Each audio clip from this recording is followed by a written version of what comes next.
To be with all joining us on Facebook. Welcome to the space. And really, space is going to be one of those operative words we're going to be working with this morning.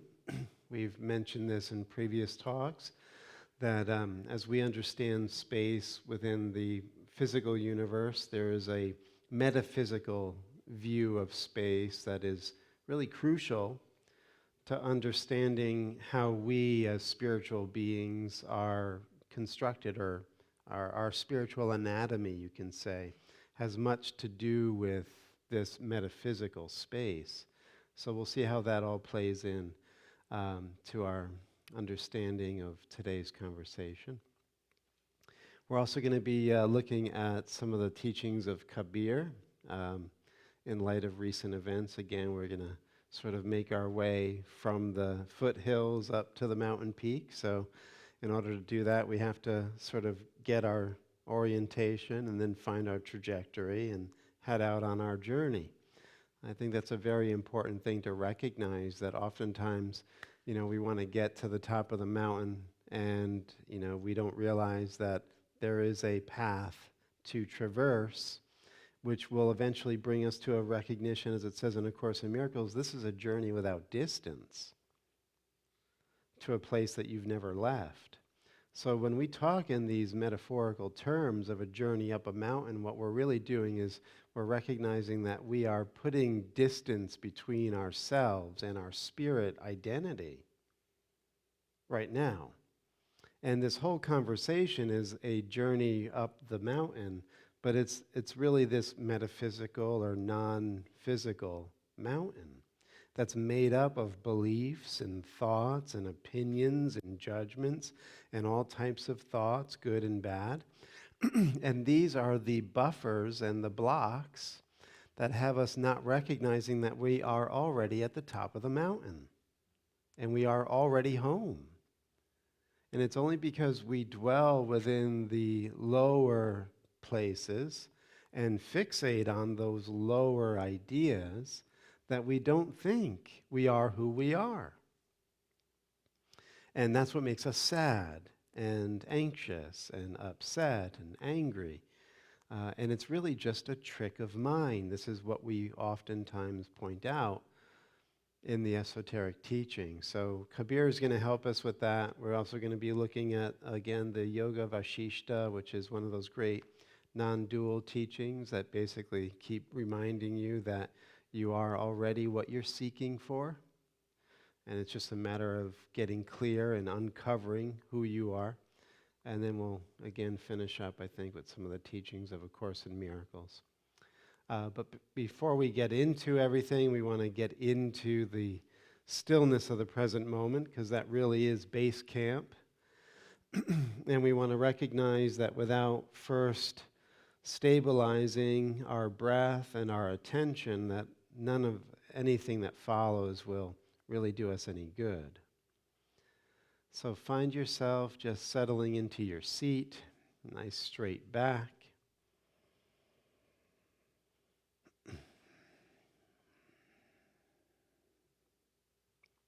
Find that rhythmical breathing.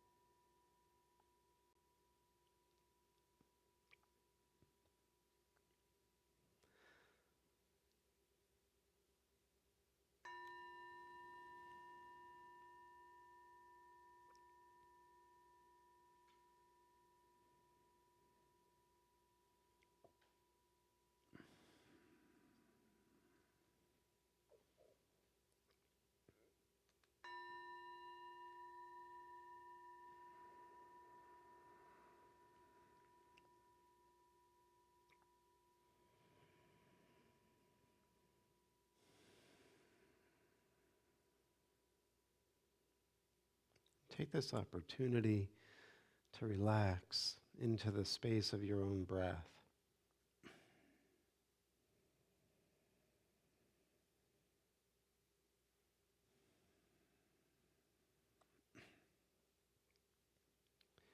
Let go of any agenda, anything that's going to take you out of the present moment. Just settle onto the breath.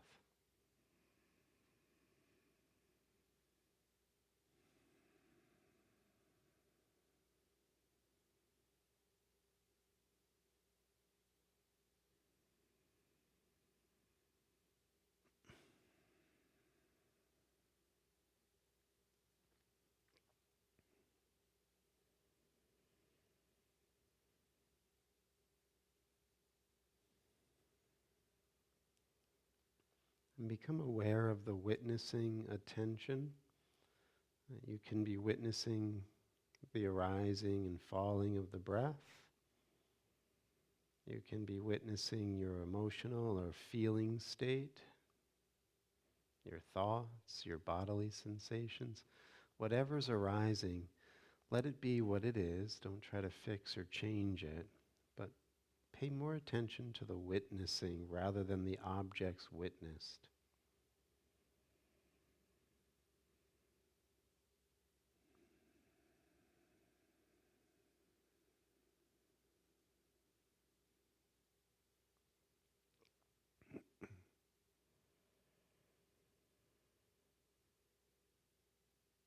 Become more intimately acquainted with the nature of your witnessing state.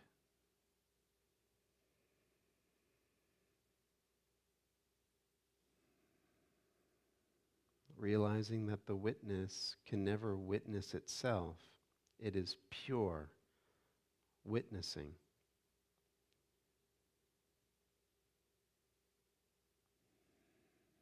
Everything else is an object within the witnessing awareness, including your self, image, and identity as the ego body. Everything is an object other than the witness.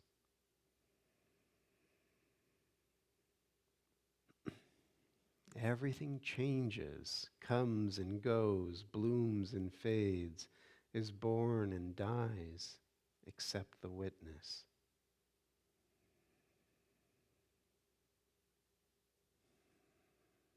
The witness always is.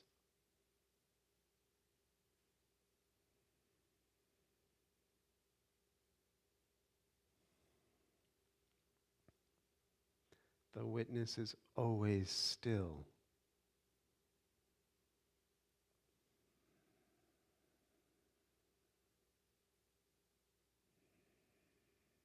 So come home to the heart of the witness and simply rest in the present moment as the witness.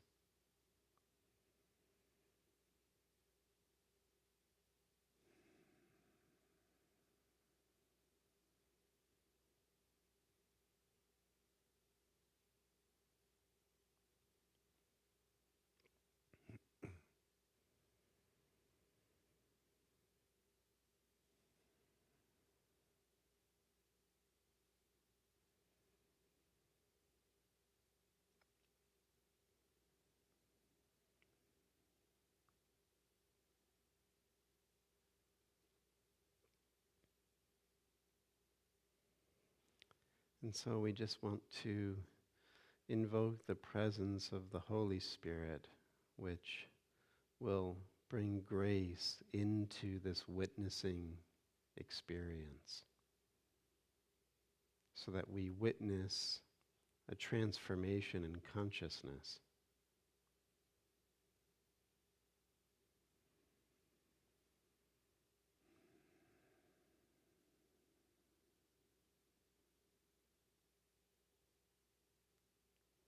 As the witness, we become very still and receptive to the silent space.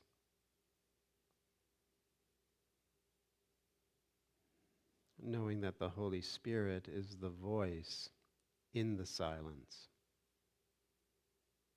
That stillness speaks.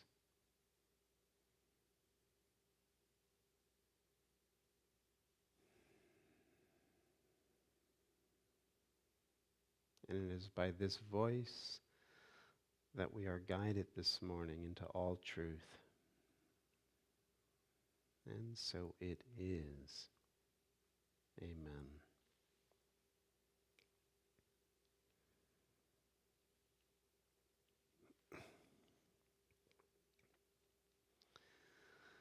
You know, the beginning of A Course in Miracles starts out by introducing the purpose of the curriculum. Many of you know this. And it also says that all-encompassing love is your natural inheritance, that you have been bequeathed an inheritance, that you are someone who possesses, you can say, a birthright. And this birthright is you are the inheritor of a state of all-encompassing love that knows no opposite and is eternally at peace, eternally abundant, and creates the worlds. Like, this is your inheritance as the entity or self that God created.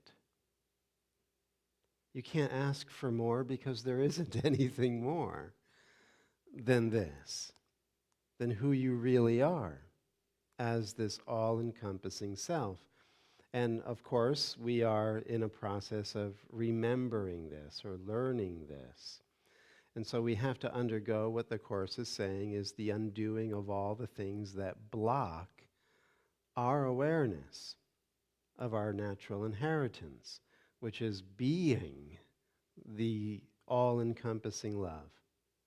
And by being the all-encompassing love, we realize that there is no other self other than this higher self of love. So whatever other living being is, they are first and foremost at their core this higher self of all-encompassing love. That is the unchangeable reality. So how the hell did we get here? How do we see a world where everything is inverted?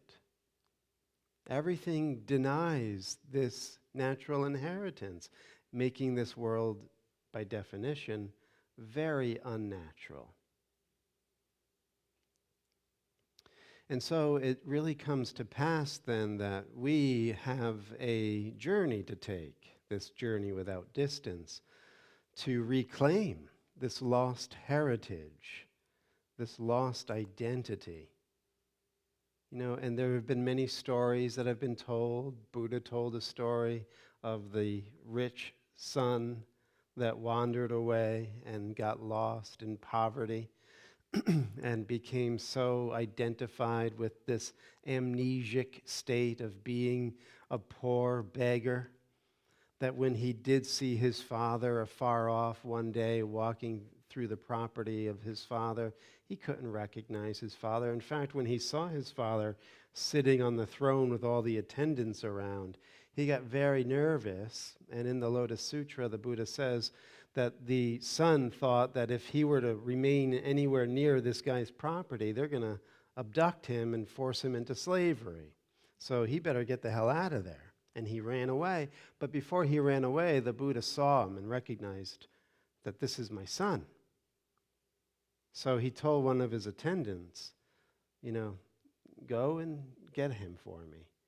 And what we have to do because of his current state of mind is meet him where he thinks he is. So dress in rags, the way he's dressed in rags, and smear dirt all over you, and look like his ilk, so that you can approach him without him being afraid and running away. And so that's what they did. They actually went into the village. They found the kid. They said to him, look, you know, could you use some work? Yeah, definitely can use some work. Well, we got a job for you, shoveling crap. And in India, that still goes on. You know, there's a whole class called the Dalit, or the Untouchables, and one of their main functions is to carry human and animal waste on pallets on their head and take it away from the city.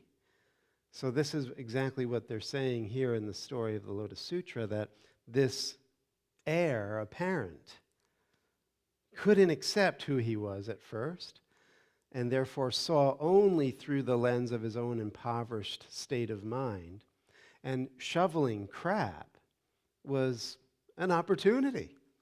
And so he took it. And eventually he began to work on the estate of the rich man. And he climbed the ranks. And over a period of a couple of decades, he eventually came to the position of being the governor over the estate. And so the king, before passing away, had his whole retinue and court come to him, and he made the announcement that, the governor, unbeknownst to him all of these years, is actually my son and heir apparent. And now that, my time is short for this world, I am bringing all of my power and authority onto my son, in whom I am well pleased. And so this is a metaphor of the spiritual journey. We are that son or daughter, child, that doesn't know itself and actually is afraid to reclaim the power that we are naturally given as creations of God. And so we have to slowly allow ourselves to accept it. But accept it we must, because otherwise we will remain in a state of uneasiness and suffering and upset and confusion. And so just like the prodigal son goes away and comes home, it's this journey of forgetting yourself, leaving your natural estate, becoming very unnatural in the way that you think of yourself and identify, and eventually losing the amnesia, forgetting the self-forgetting, and coming home. And that's, right in the etymology, you could even see this. I love word plays, and the ancient languages have this kind of woven into their definition structures.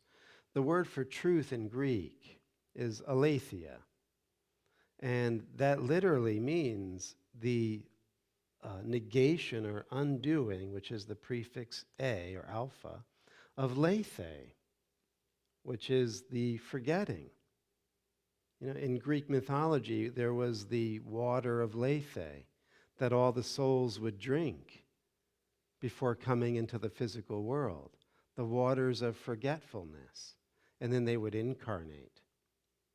And so remembering truth that shall set you free is to undo that primordial forgetfulness, which is, you're not the body. Wakey, wakey. You're all-encompassing love.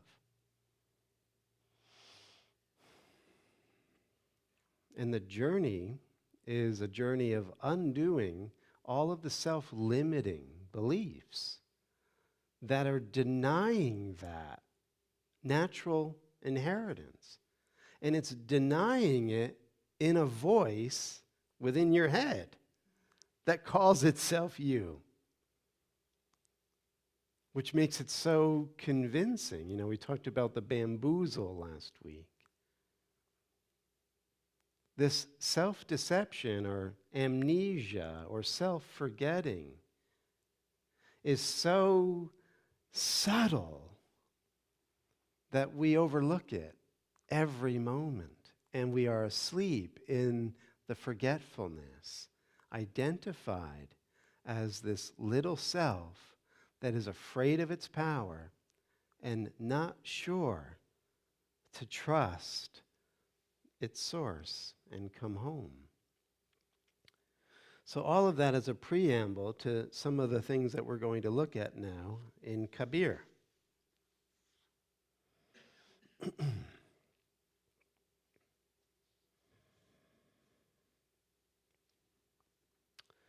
So he says this, in the company of the holy, you become divine like them.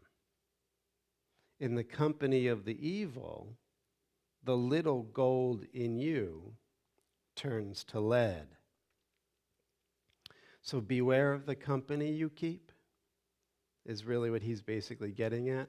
But more than that, the company you keep will impact your awareness of who you think you are, and it will change you. The company you keep deeply changes you and influences you. And it's an alchemy. You're either alchemizing your lead into gold with the company you keep, or you're alchemizing your gold into lead with the company you keep. You're either going closer to home, which is your all-encompassing state of love and divine self, with the company you keep, or you're going further and further off into illusion and delusion with the voices of the people that you have put within your inner circle. It doesn't mean you judge and criticize people, but you must be selective when it comes to the company you keep, because they have an impact on you.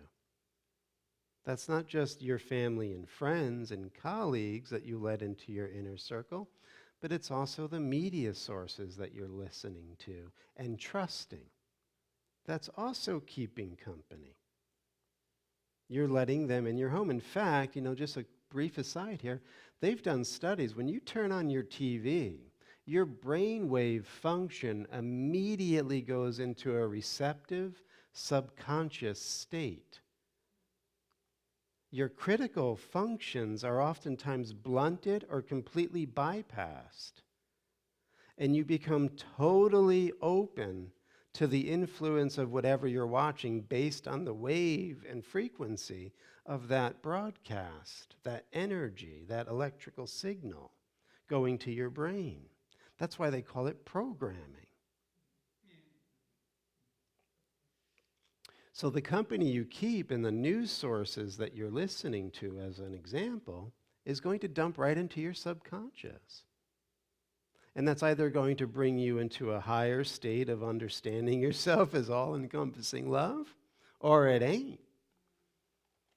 It will keep you in conflict, perhaps, if that's the pals that you're palling around with on the news. It will create a bifurcation in the way that you view your culture and society and us versus them mentality. It can do a whole bunch of damage, and the trouble with that is it bypasses your critical function and it dumps into your subconscious. And as we've been seeing and tracking for a couple of centuries now, your subconscious mind is below the water level, and it's really what manipulates and controls and influences your behavior and thought process. So you'll get the mark or the stamp of these influences from your media, and you'll basically just parrot them. And you'll think that's your point of view. And it's not. It's a program. It's a program. So beware of the company you keep.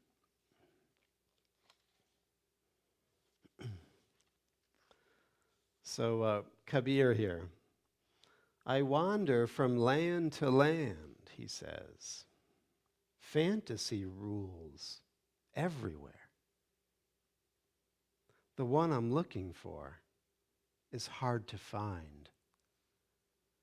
So the picture here is, I don't know if you ever heard of the Greek sage Diogenes. Diogenes used to walk around with a lamp, and he would hold it up to people, even in broad daylight, and they'd be like, "What are you doing?"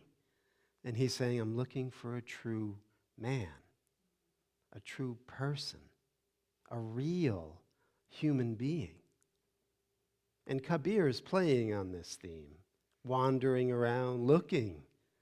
But what he sees mostly is people lost in fantasy. People repeating programming, conditioning, not themselves. Sleepwalkers, robots, machines. So the spiritual life is really taking off the shackles of all of this conditioning and social engineering that we're swimming in since we were babes. You'll start to really see as you go into this deeper inquiry how influenced we were, how corralled into certain points of view, predilections, and prejudices. It's just part of the overlay of conditioning. And then we forget, we go to sleep, and we repeat and parrot what we think is real and true and, to be fought for. And this is what Plato would call the medicinal lie. This is in his book, The Republic. Plato has Socrates in this dialogue as to what would make this ideal society. And Socrates is having this conversation. And he's talking to a young man, and they basically are saying, in order to have cohesion in a society, you're going to have to give them something to believe in.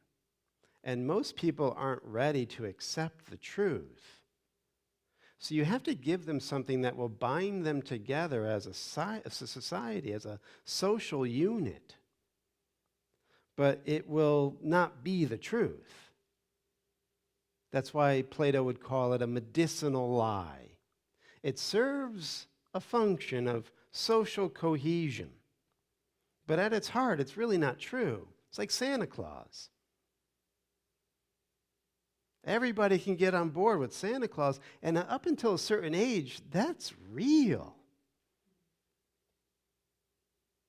There's no doubting it. The cookies were eaten. The milk was drank. There's presents under the tree, and he signed his name to them.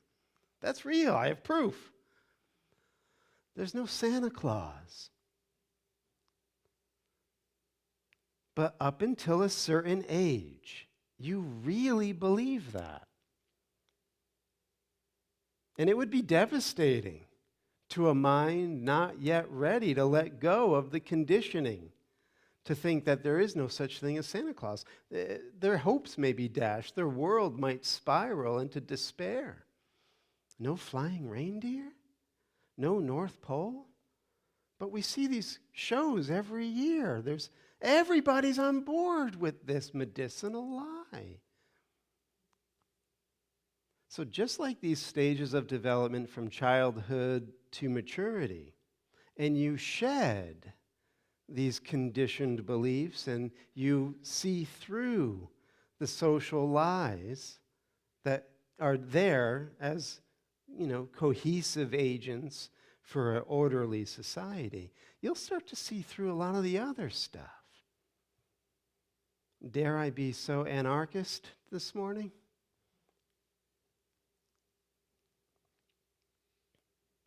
You'll see through the other stuff. And there's an image, they use it in the Yoga Vashishta, they use it a lot in Advaita Vedanta teachings. Basically, when an elephant is young, when it's just a pup, and you have an elephant trainer, that young elephant the trainer ties the young elephant to a stake in the ground. And that young elephant can't really move that stake. It's too strong for that elephant. And so that's his anchoring point, and that's where he stays. It's a self-limiting of that little elephant. But that little elephant's going to grow. And yet, in the mind of that elephant, that stake is immovable. And now that it's a full-grown bull, it could sneeze and make that stake come out of the ground. But in its mentality, it bought the medicinal lie and was so heavily conditioned by it that it thinks it's natural and factual and real and immovable. It's not. You'll get to a point in your spiritual growth and maturity where you're going to shake the shackles of all conditioning from your mind. And you'll see beyond all medicinal lies.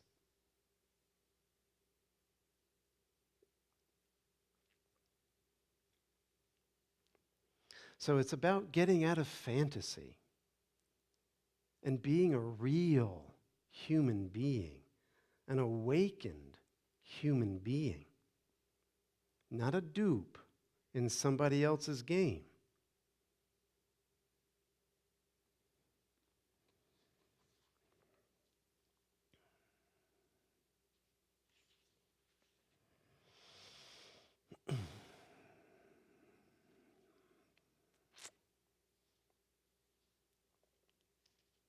Let's go with this one.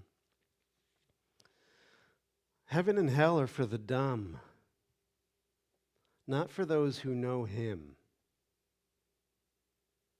supreme reality. What everyone's so terrified by doesn't frighten me. I'm not in confusion about sin and purity or heaven and hell. Kabir says, listen up.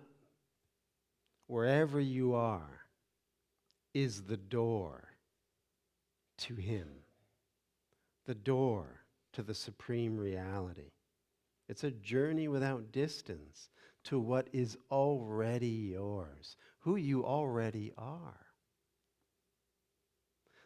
All of these medicinal lies, whether they be religious or national or political, anthropological, sociological, psychological, economical, medicinal, medical, I should say, they're all medicinal lies. They're constructs. You're the consciousness that is forever free. And you don't know that about yourself because of the overlays of conditioning and the self-forgetting. So listen up. Get quiet. Be willing to, at least as an experiment, consider what the Course in Miracles says about all of your thoughts. Every thought you have about anything and everything, about yourself, about your world, about people in your world, every thought you can ever muster or generate is utterly meaningless. That's a start. It's a start. The reason why it's doing this is not as an insult. It wants you to come back to your natural inheritance, this teaching. In order to do that, you got to get out what's in the way. What's in the way is you give meaning and value to the meaningless and valueless. It's all fantasy. Hate to tell you. It really is. I mean, I have to go through the same process. But there's relief and liberation when you start to really see through this. It's all made up. And you're at the helm or epicenter. And at any moment, like this full-grown elephant, you can shake it off if you want to. And then as you shake off the meaningless ideas that you're constantly trying to bring in meaning for and value, if you put those aside and get quiet, in a moment of flash, you can go home. You could rest in the present moment as your higher self. Try that on right now. You know, there's that wonderful exercise in the Way of Mastery where you rest and abide in this moment as Christ mind. And there's a part of you that can easily change the channel of your focus and witnessing state and bring that reality in.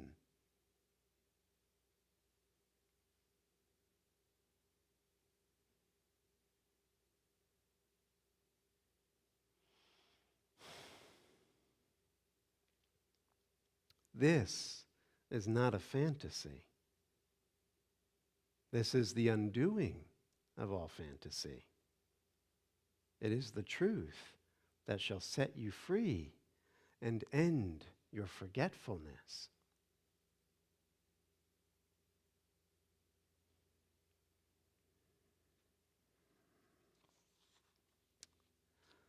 Now we get to some juicier stuff.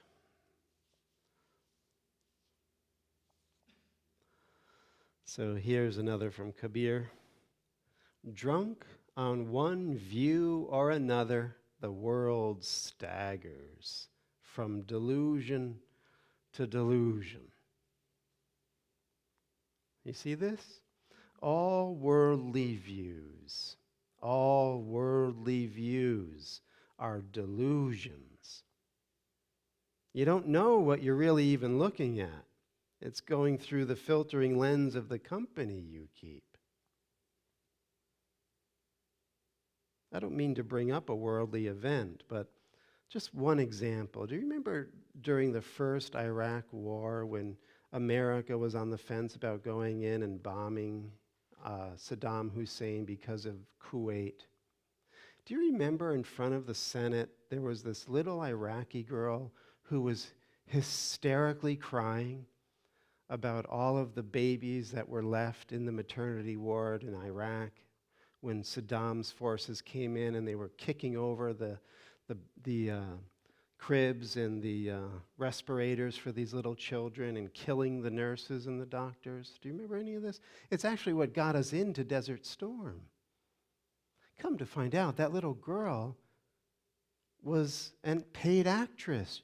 Her father worked for George H.W. Bush. That whole thing was theater. Look it up if you don't believe me. Total theater. The bombing of the Lusitania, which got us into Vietnam. Robert McNamara, who was then the Secretary of Defense, in 2006, said it was a lie. The Lusitania was never bombed. That's what made us go into Vietnam, no longer as observers, but as a fighting force. Beware, my friends. Beware.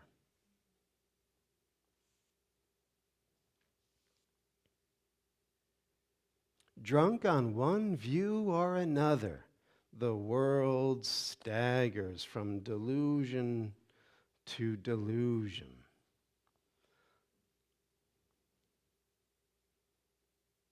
Adore the one without bias or bigotry.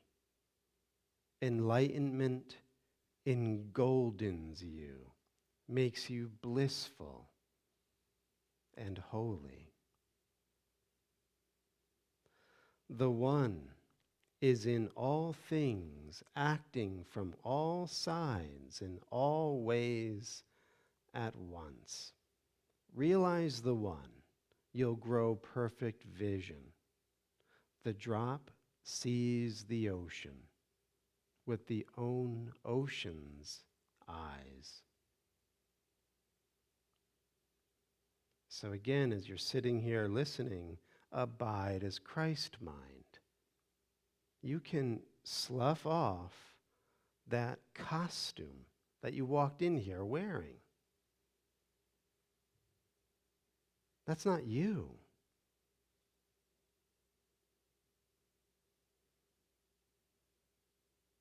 That is an unconscious persona or mask that you've been losing your identity in.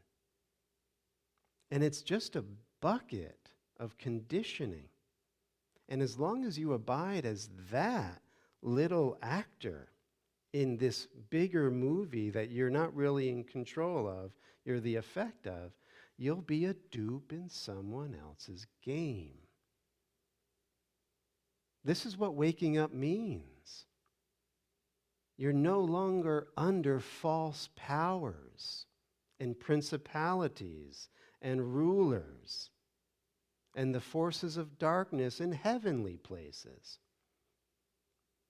You shake that off and you wake up and you allow the ocean of the one to see through you, to speak through you.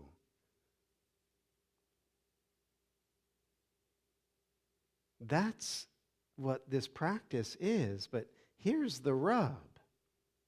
Not everybody wants it. Not everybody's ready for it.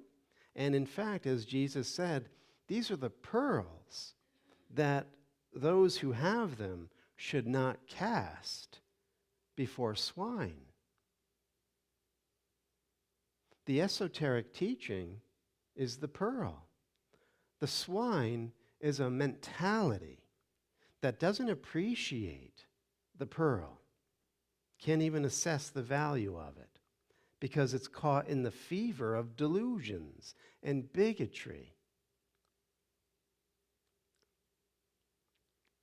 And therefore doesn't have the sensitivity or awareness to recognize the pearl.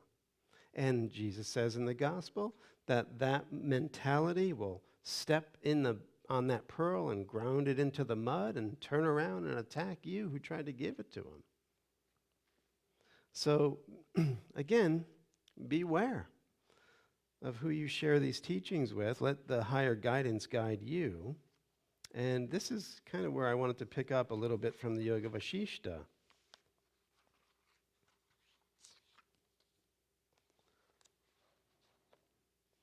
So Vasishta, again, is one of these immortal sages, and he's speaking to his disciple Rama, who is God incarnate, and he says this: "My teachings are not meant for those whose intelligence has been silenced by a firm faith in the reality of this illusory world." So if you believe that this world of sense indulgence and chasing after objects and pleasure is real, ultimate reality, this teaching will not in any way reach you. Can't. The worldly mind, said Ramakrishna, is like a hot burner, and the true teaching is like a drop of water. And as soon as it hits your mind, it fizzles off, and you're still in your delusion. You can sit here all day. We can go until 1 o'clock. But if you love the world and the things of the world, you don't know God. And you don't want to know God. And you'll stay in your delusions. This is all right out of the Gospels, too. I could hear these passages coming right up into my mind.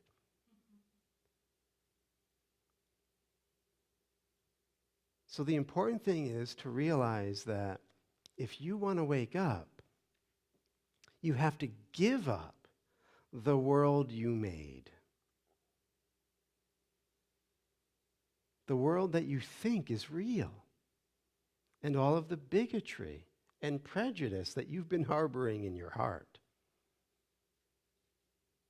The boogeymen that you've been attacking in your mind. We had a whole service last week on how we attack the people that we think are really doing the wrong in the world, when in fact, it's really our own prejudice and bias and skewed points of view.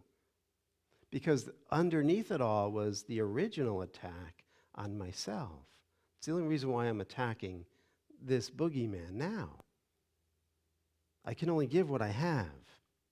And if there's attack in me, I've attacked myself by willfully forgetting and running away from my natural inheritance. Is this making sense?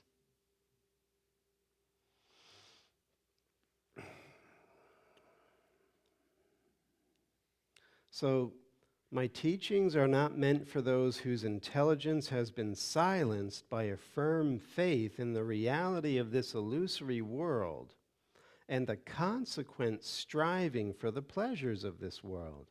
What foolish person will endeavor to show a colorful forest to one who refuses to see? The foolish person being the teacher that wants this subtle, esoteric teaching of direct pointing to your original nature. That's the foolish person here trying to give it to somebody who's willfully blind.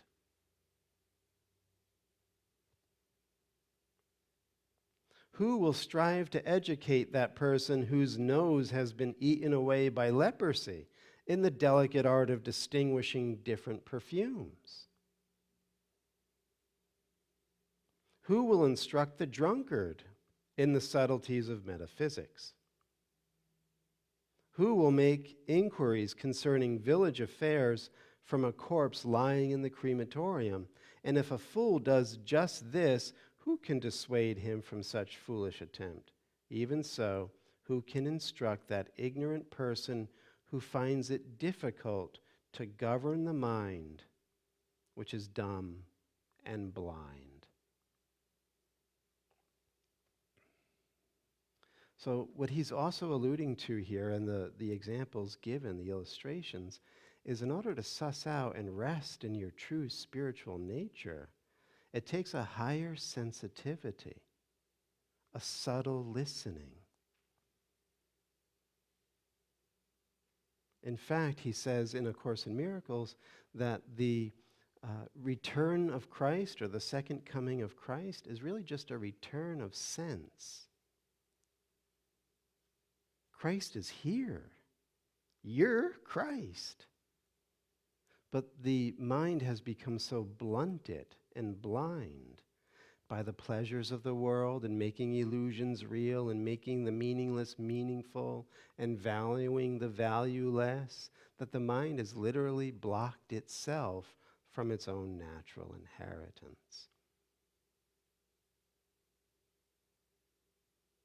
And if you're blocking yourself from your own natural inheritance, to bring in the chorus and the refrain, you'll be a dupe in somebody else's game. Your bigotry and prejudice and self-attack will be marshaled to dovetail with the collective bigotry and the collective attack. You'll be an instrument of war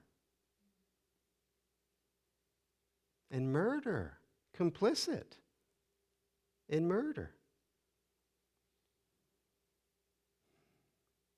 Am I going too deep? And no? Is this clear? Uh-huh. Maybe too clear. Did you bring the sunscreen?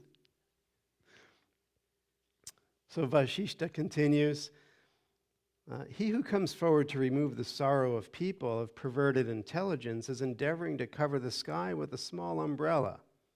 They who behave like beasts cannot be instructed, for they are being led like animals by the rope of their own mind. Indeed, even stones shed tears, looking at those ignorant people who sink in the mire of their own mind, whose actions spell their own doom. Hence, the wise person does not attempt to teach those who have not overcome their own mind and are therefore miserable in every way.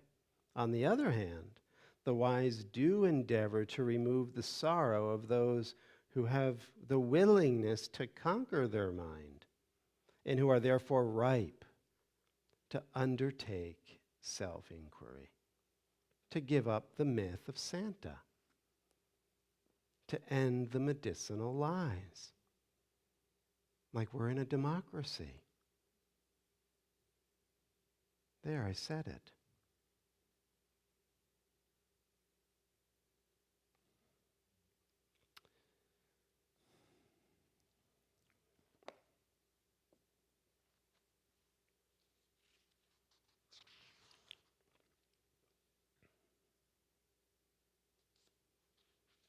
And then finally here.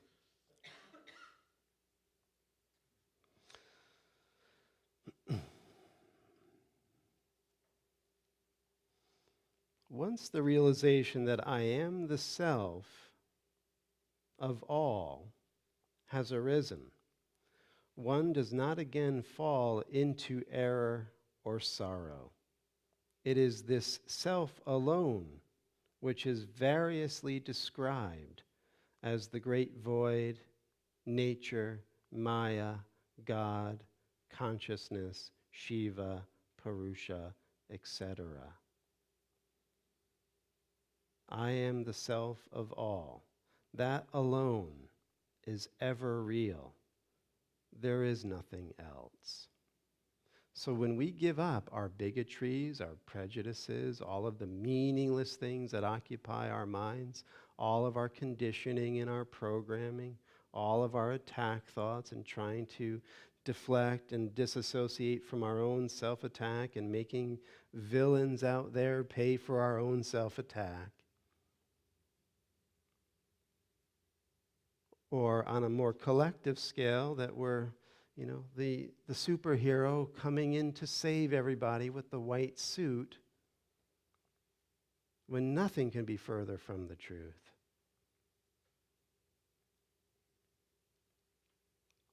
When we are ready to give up all of these myths, we will come back to who we are, the self of all.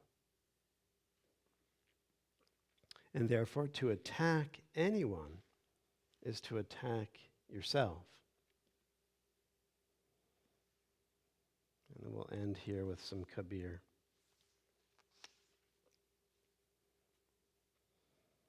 Don't hate me for being so free and not squeezing snugly into any man-made category. That's too easy. That's what frustrated bigots always resort to. Nothing's really working for them, and when they see someone outrageously happy for no reason, it drives them loopy. You're better than this.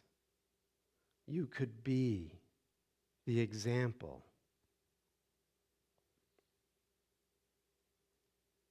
You could, after initial resistance, doubt, and quibbling, just decide, hell, I'm sick of this misery of being a sucker to a silly dogma and rituals that have always bored me. I want to make love with God directly. Shouting that out is always a good start. Then start praying and longing passionately and saying the name devotedly on and on, believing the wise that you are the self of all. Who knows what could happen? Kabir is here to tell you. If simple, continuous ecstasy could take over a vain, dumb son of a bitch like me, why couldn't it do the same and more, far more, for a vain, dumb son of a bitch like you?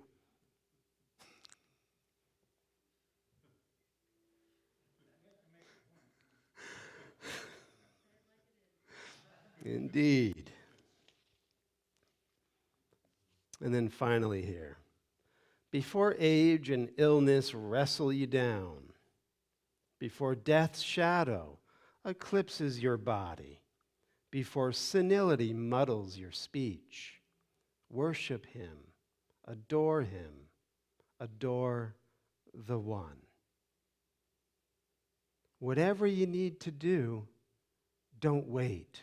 Do it now, or you'll howl in agony when you're lost at sea. Your one chance to realize God in your own body is now. Is now. I've told you this again and again. Win or lose the game.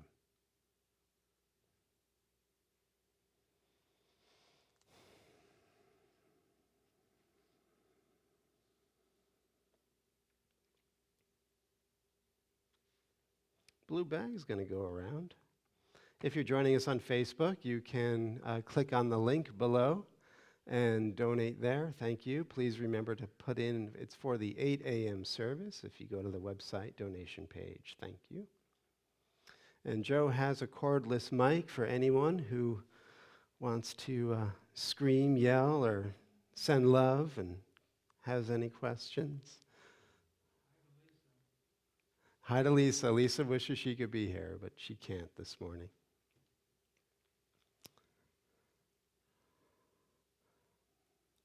Don't be shy.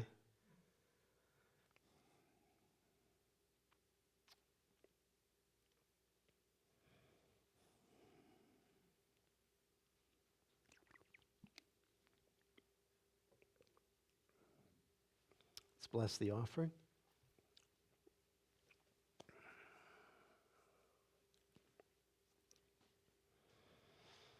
Very grateful for the offering. We ask that it does the work of bringing light and love into the world and touching everyone in whatever form is needed. And so it is. Amen.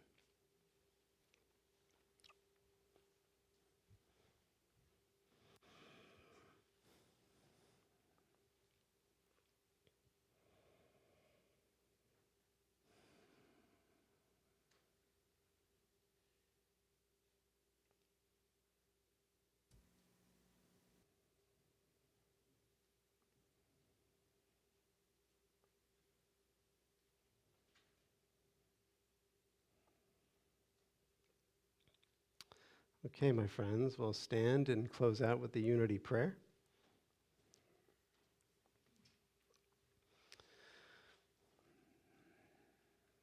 Taking your thoughts beyond thought and coming to rest within the throne or lotus of the heart, abiding as the self of all in this instant, this holy moment. All the needs are met, all fears evaporate, and just for a moment, we claim our spiritual inheritance and undo the war within, and be a voice to undo the wars without. And in being such a vessel of peace and love and understanding, we know that the light of God surrounds us, the love of God enfolds us, the power of God protects us, and the presence of God watches over us. Wherever we are, God is. Amen. Have a beautiful Sunday, everybody. Thanks for coming along this morning. See you again soon. Course in Miracles, remember, tomorrow night, 7:15.